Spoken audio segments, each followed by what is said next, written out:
सदा विमुक्तिसाधकं कलाधरावसन्तकं विलासिलोकरञ्जकम् अनायकैकनायकं विनाशिते भदैत्यकं नताशुभासुनाशकं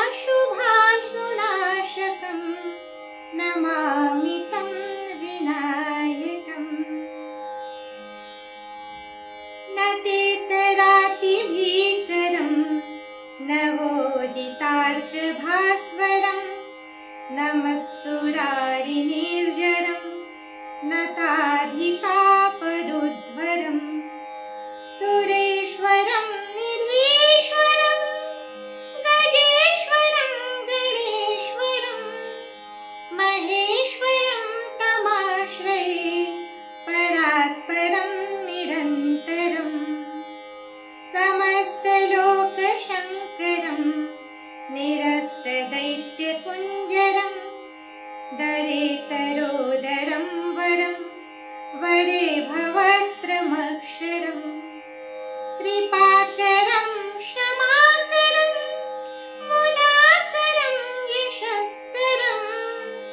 नमस्करं नमस्कृतां नमस्करोमि भास्वरम्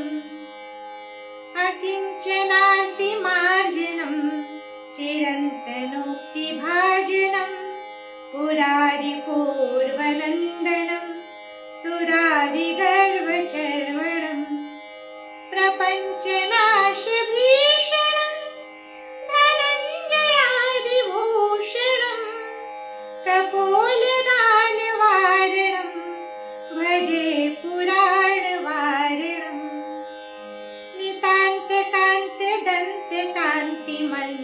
नितान्तकान्तदन्तकान्तिमन्तकान्तकात्मज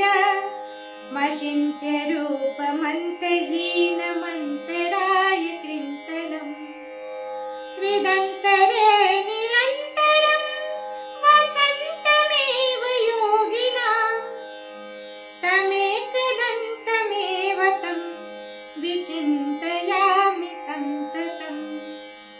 महागणेश पञ्चरत्नमादरेण योऽन्वहं प्रगायति प्रभातिके हृदि स्मरन् गणेश्वरम् अरोगतामदोषतां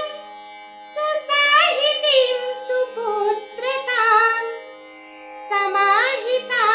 समाहितायुरष्टभूतिम् अभ्युपैति सोचिरात्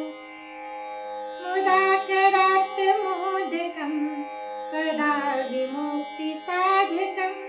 कलाधरावसन्तकं विलासलोकरञ्जकम्